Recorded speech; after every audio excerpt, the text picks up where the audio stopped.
آپ نے ارشاد فرمایا اپنی بیویوں کے لیے زیب و زینت اختیار کرو، میں قربان جاؤں، میں تو آپ کو نبی کا دین بتا رہا ہوں، آپ کا تو دین بڑا اوکھا کام، بیوی واسطے چنگے کپڑے پاؤنا اوکھا کام۔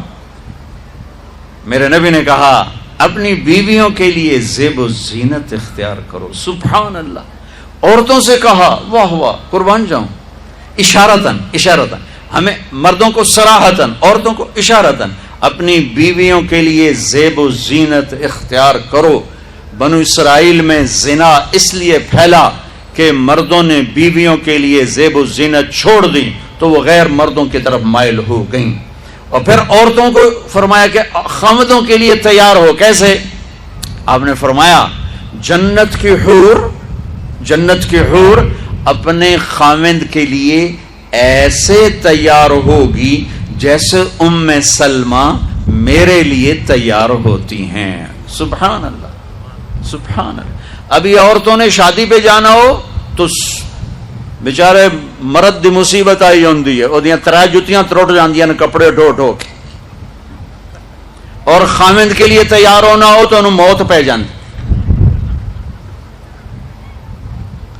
اپنے خامدوں کے لیے تیار ہو ورنہ وہ اور عورتوں کی طرف مائل ہو جائیں گے۔ یہ اس میں خفیہ پیغام ہے۔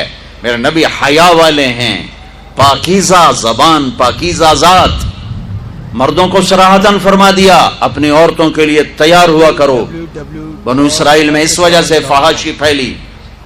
اور پھر اشارتاً جنت کی حور اپنے خامند کے لیے ایسے تیار ہوتی ہے جیسے ام سلمہ اللہ کے رسول کے لیے تیار ہوتی ہیں۔ جب حضرت فاطمہ رضی اللہ تعالیٰ عنہ کی شادی ہوئی اور نکاح ہو گیا اور رخصتی 1 ماہ بعد، 2 ماہ بعد، 6 ماہ بعد، 1 سال بعد یا فوراً، یہ ساری روایات ہیں، لیکن زیادہ صحیح ہے کہ کچھ عرصے بعد رخصتی تھی، فوراً نہیں تھی۔ تو جب حضرت علی نے آ کے رخصتی کا مطالبہ کیا حضرت ام ایمن کے ذریعے سے، تو آپ نے حضرت حفصہ اور حضرت ام سلمہ اور حضرت عائشہ ان تینوں سے فرمایا کہ تم جانتی ہو نا میری بیٹی فاطمہ مجھے کتنی محبوب ہے، میری بیٹی کو دلہن بناؤ۔ اللہ اکبر، میری بیٹی کو تیار کرو۔ یہ میں دین بیان کر رہا ہوں، بے پردگی نہیں، بے حیائی نہیں، زیب و زینت میرے دین کا حصہ ہے، میرے نبی کی شریعت ہے، میرا نبی خوبصورت دین لے کر آیا ہے، ایک خوبصورت زندگی لے کر آئے ہیں۔ پتہ نہیں ہم نے کہاں سے عجیب و غریب دین کے فلسفے نکال لیے ہیں۔ سبحان اللہ، قربان جاؤں۔ آپ نے کہا جابر شادی کی؟ کہا جی کی۔ کہا کماری سے کہ بیوہ سے؟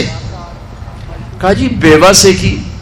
کہا اللہ بکرن فتلاعبک وتلاعبها، ارے تو نے کماری سے کیوں نہ کی؟ وہ تجھ سے کھیلتی تو اس سے کھیلتا۔ میں میرے نبی کا دین بیان کر رہا ہوں۔ آپ کیا سمجھنا صرف رمضان کے روزے رکھنا دین ہے؟ ہاں وہ دین ہے، بہت بڑا حصہ ہے دین کا۔ عبادت میرے دین کی بیس ہے، بیس ہل گئی تو ساری عمارت گر جائے گی۔ نماز نکل گئی، روزہ نکل گیا، زکوٰۃ نکل گئی، حج نکل گیا، پیچھے کیا رہ گیا؟ ساری عمارت ٹوٹ گئی۔ لیکن یہ بیس کو عمارت نہیں کہتے، ہاں بیس پر عمارت کھڑی ہوتی ہے۔ میں عمارت کے کچھ خد و خال بتا رہا ہوں، کچھ نقش و نگار بتا رہا ہوں کہ میرا نبی دین کی عمارت ہمیں کیسے دے کر گئے۔ کبھی آپ نے میلا کپڑا نہیں پہنا، پرانا کپڑا پہنا، پیبند لگا کپڑا پہنا، میلا کپڑا زندگی بھر نہیں پہنا، زندگی بھر۔ اور آپ کے بدن مبارک سے، آپ کے پسینے سے ایسے خوشبو آتی جیسے مشک سے خوشبو آتی، دنیا کے سب سے مہنگی خوشبو۔ آپ حضرت ام سلیم کے گھر میں آرام فرما رہے تھے دوپہر کے وقت، تو آپ یوں کر کے سوئے ہوئے تھے، یوں یہ کوہنی آگے نکلی ہوئی تھی۔ آنکھ کھلی تو دیکھا ام سلیم نے یہاں بوتل رکھی ہوئی، یہاں تو آپ نے کہا کیا کر رہی ہو؟ تو کیا تھا، چونکہ گرمی، پنکھے تو ہے نہیں، پسینہ یہاں سے نیچے گر رہا تھا. ام سلیم نے نیچے بوتل رکھی ہوئی تھی اور وہ سارا پسینہ اس کے اندر جمع کر رہی تھی. کہا ام سلیم کیا کر رہی ہو؟ کہا یا رسول اللہ یہ آپ کا پسینہ اکٹھا کر رہی ہوں، یہ مشک سے زیادہ خوشبودار ہوتا ہے. میرے نبی نے کبھی گندے کپڑے نہیں پہنے، کبھی میلے کپڑے نہیں پہنے، پرانا پہنا ہے، پیوند لگا پہنا ہے، میلا نہیں پہنا. میرا دین یہ نہیں کہتا کہ ایسی شکل میں آ جاؤ کہ لوگ بھاگنے لگ جائیں. سب سے زیادہ عزت اہمیت دو. شادی کے بعد ماں باپ کا حق پیچھے، بہن بھائیوں کا حق پیچھے، حتیٰ کہ اولاد کا حق بھی پیچھے ہے اور خاوند کا حق پہلے ہے. بہت سی عورتیں اپنی نادانی کی وجہ سے ماں باپ کے پیچھے لگ کر اپنے خاوند کو چھوڑ دیتی ہیں، خاوند کو ذلیل کر دیتی ہیں. اپنے بچے کے پیچھے لگ کے اپنے بچوں کی وجہ سے اپنے خاوند کو بے عزت کرتی ہیں. بہت سے باپ اپنے بچوں کی وجہ سے بیوی کو بے عزت کرتے ہیں، یا اپنے ماں باپ کی وجہ سے بیوی کو بے عزت کرتے ہیں. یہ سب بے اعتدالیاں میرے معاشرے میں ہیں. اللہ کا واسطہ دیتا ہوں، ایک دوسرے کو عزت دو، رشتوں کو عزت دو. ہر ایک کا اپنا مقام ہے، ہر ایک کو اپنے مقام پر رکھو. ماں باپ کی وجہ سے بیوی کو بے عزت نہ کرو، بیوی کی وجہ سے ماں باپ کو بے عزت نہ کرو، بیوی اپنے ماں باپ کی وجہ سے خاوند کو بے عزت نہ کرے. یہ وہ رشتہ ہے جس میں اولاد بھی نہیں داخل ہو سکتی. اولاد کو بھی پیچھے کیا گیا ہے خاوند اور بیوی کے رشتے میں. اور یہ وہ رشتہ ہے جس سے میرے اللہ نے اپنی نشانیوں میں سے ایک نشانی بتایا ہے. ایک نشانی، من آیاتہ ان خلقکم من تراب. میں ٹپس پڑھتا ہوں آیات کے، ساری آیت نے. میری بہت بڑی نشانی تو میں مٹی سے بنایا. واقعی نشانی ہے نا بھائی؟ ارے بولو. من آیاتہ خلق السماوات والارض. میں نے ایک آیت چھوڑ دی، بعد میں پڑھوں گا. میری بہت بڑی نشانی زمین آسمان کا بننا. واقعی بہت بڑی نشانی.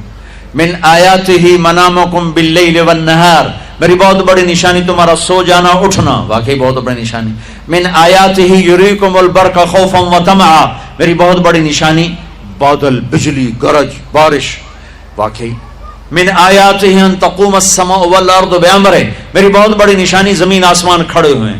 من آیاتہ ان یرسل الریاح مبشرات. میری بہت بڑی نشانی کہ گرم ہوائیں ایک دم ٹھنڈی ہو کر بادل لے کر آتی.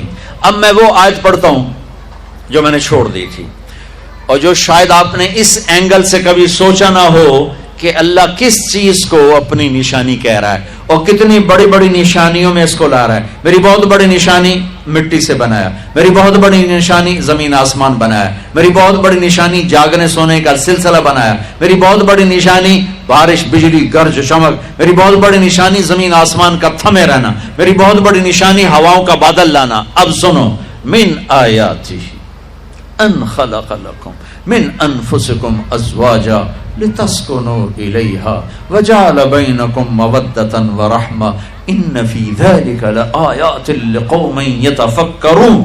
اللہ اکبر. صرف یہاں یتفکرون کا لفظ اللہ لے کر آئیں کہ غور کرو گے تو پتہ چلے گا نشانی کیا. میرا اللہ کہہ رہا ہے کہ میری بہت بڑی نشانی ہے کہ میں نے خاوند اور بیوی کا رشتہ بنایا. کبھی یہ اس طرف دھیان گیا کہ یہ جو ہم خاوند بیوی بیٹھے ہیں یہ اللہ کی بہت بڑی نشانی؟ کبھی خیال ہے؟ اللہ اکبر. اللہ نے ماں باپ کا رشتہ بنایا، اسے نشانی نہیں کہا. اللہ تعالیٰ نے اولاد کا رشتہ بنایا، اسے نشانی نہیں کہا. اللہ نے دادے پوتے بھی جتلائے، اسے نشانی نہیں کہا. اللہ نے پھوپھی خالہ بھی بتائیں، دادیاں نانیاں بھی بتائیں، اسے اللہ تعالیٰ نے نشانی نہیں فرمایا. نشانی کسے فرمایا؟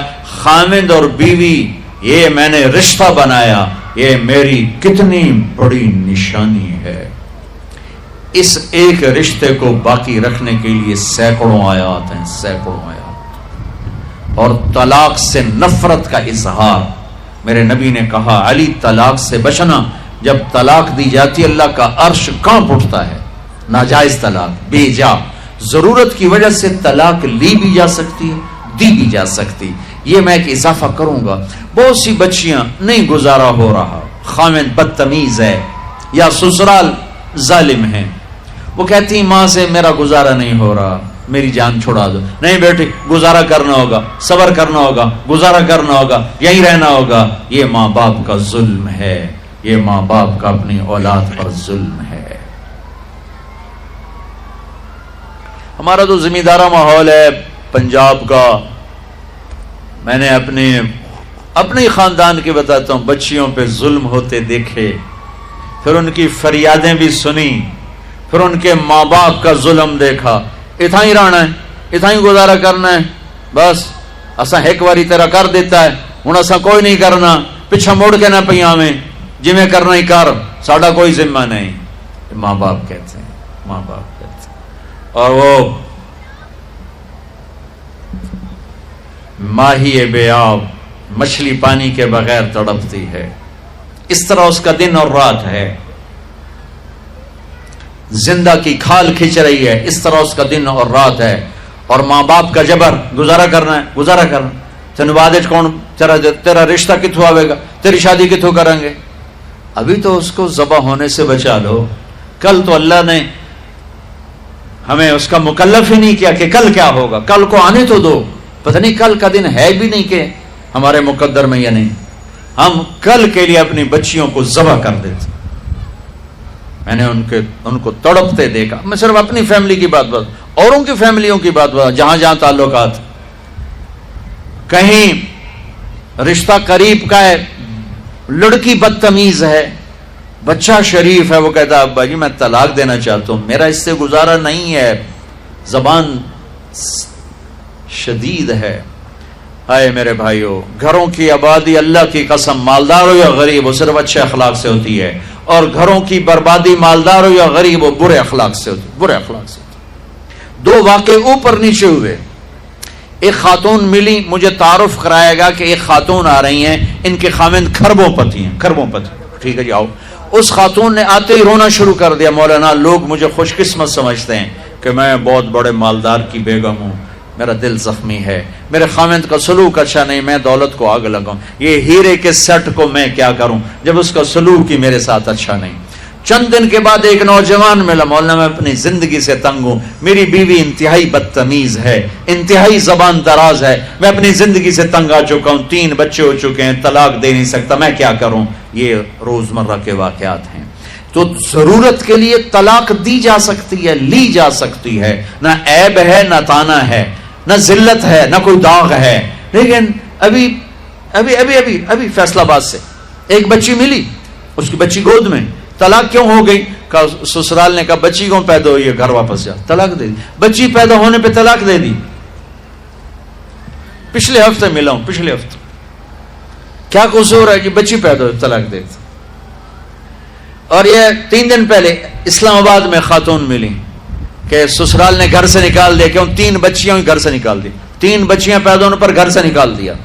یہ بھی اسی دیس کی کہانی ہے، یہ بھی اسی دیس کی دکھ بھری داستان ہے.